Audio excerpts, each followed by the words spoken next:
So moving into the regulatory part, this is an interesting area. It's fairly well settled, can sometimes be confusing, but basically an EUO is a verification request. The regulations do say that an EUO may be requested as often as reasonably be required, but that doesn't mean that we're not subject to verification request timeframes. That means if it's 3 months down the road and they're still treating and the carrier wants to do an EUO, they can request it at that time. But the timelines, we have 15 business days from the NF2, which is the no fault app, or the first claim for payment, and an F3 provider bill verification of treatment form. Once we get those documents in, that triggers our timeline to start running. Let's assume for a minute that we get some bills in, there's an investigation ongoing, and EUO isn't decided to be done until later.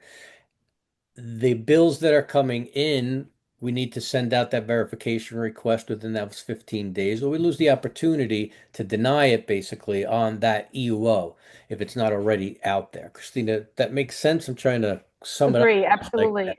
And also, just to keep in mind, it has to be sent out within the 15 days of receipt of a completed form. So if you get an NF2 that's not signed, that's not going to trigger the 15 days. It has to be a completed form.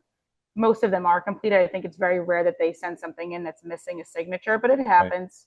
right. And then you follow up with verification requests, obviously enumerating what you need, a completed NF2 or the like. And so basically what Mike is saying is that you don't want to lose that opportunity. So you want to be very, even if there's an inkling that an EUO might be necessary in that circumstance, that has to get out within 15 days. We don't want to lose that opportunity.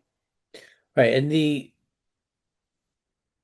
so sometimes, I mean, a claim will come in and we won't make a decision until later on that we want that EUO. So obviously, it's not within 15 business days of the receipt of the no fault application. That doesn't mean we lose all the opportunity to do it. Can be requested later on down the road.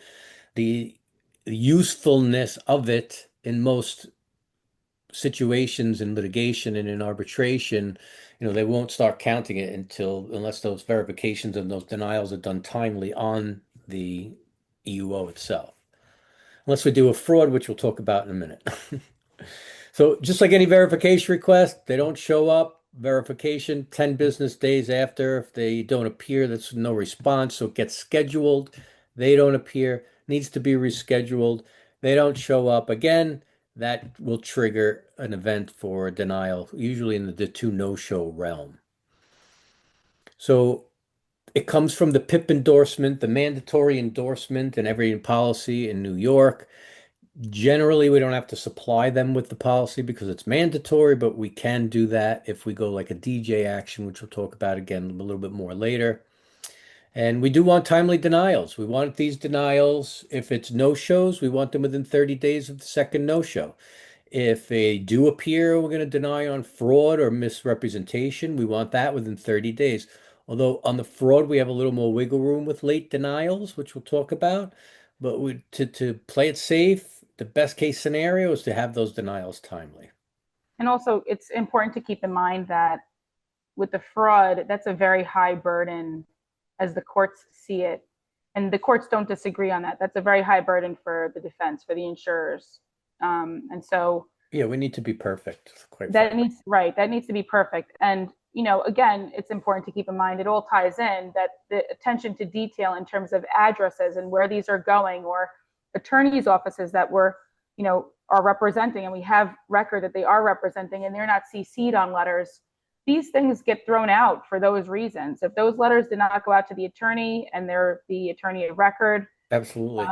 you, we lose it. And so those are things that they all tie in. And that for an adjuster's purpose, I think it's important to make sure that we're provided with the right information in terms of, and again, there's human error, but in terms of whatever the addresses are that come in, whatever the letters of representation are that come in, those are all provided to us as your attorneys. Yeah, that's part three, how to properly set up that EUO First of all, we just spoke about the timeliness. We want to do that, be on time. The addresses, they're critical. They have to be perfect. And the addresses, we get them from NF2s. We get them from verification of treatment forms from the bills.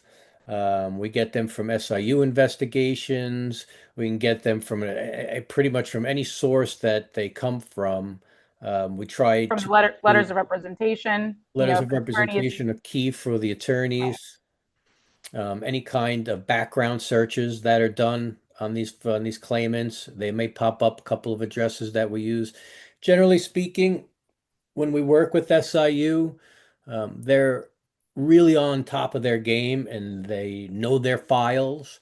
And yes, we do rely on some of the information they provide us, and they also rely on us to look through the information just to double check, triple check, quadruple check all of this information because it needs to be perfect. If there's an address on a police report and then an address on a driver's license and then a different address on a background check, we want to make sure that we schedule it and send it to all of the addresses that we find. and that happens all the time. Yes, We've seen cases get dismissed based on the fact that, and very rarely, but that an apartment number was listed on, some document that we didn't have in our hands at the time. So right. to give us that information, all of the information, and let us comb through it is tremendous and very helpful on our end. So here's a sample scheduling letter, which again, I mean, in the scheduling letters, we want the notice, the date, the time, the location, that lost wages and transportation will be paid. Zoom is okay. We put the links in there. We want to retain copies of all of these documents. The And I scheduling, just really quickly to yeah, touch on that. Can you go back to that other document, the training module? yes, This is critical that the language for transportation reimbursement be put in those yes, letters, sir. Yes, because a good attorney on the other side will look for that. They know what they're looking for. And if that language is not included, the letter is no good. And so right. That's that's definitely tremendous as mandatory. well. Yeah. And you'll see in our letters, this is a basic letter, all of the information. If it's an attorney, we'll put the attorney's name in there. We do bold, I mean, you don't have to, but this is the way we set them up, giving them the date and time. And you need some photo ID. And here's those paragraphs. If lost time from work, payment will be made. Transportation expenses to and from will be reimbursed. Believe it or not, early on, we used to have letters that said reasonable expenses will be paid. There was an attorney who picked up on the word reasonable in the letter, said it's not reasonable, it's all the expenses, it's whatever it is, and actually a judge went for it. So after many years ago, but we did change the letters to accommodate that one issue. It happens sometimes they'll pick up something, and this letters that we send, I mean, these are tried and true, have been tested in the appellate term and the appellate division. So we know what needs to be in there, and this is the information that you want. Um, so we also put the link in there. You'll see here, this is the join the Zoom meeting link. We put all the telephone numbers, we sign them, we put the CC. These are the claimants' addresses, whatever those might be, if there's two, three, or four of them. And in our office, we do an affidavit of service. Generally, in our firm, what I like to do to avoid all mailing issues is I do all the EUO letters myself. One of my favorite things. I take the letters, draft them, print them, put them in the envelope myself, and actually take them and put them in the mail so that there's never going to be a question. If it's not me and it's somebody else in the office, we do that detailed. In addition to this affidavit of service, we also do affidavits of mailing. But the affidavit of service should be enough. We shouldn't need any more than that. Uh, we used to do certified mailing, but it got expensive and people they weren't return the cards. The cards would sometimes take weeks to get back from the post office.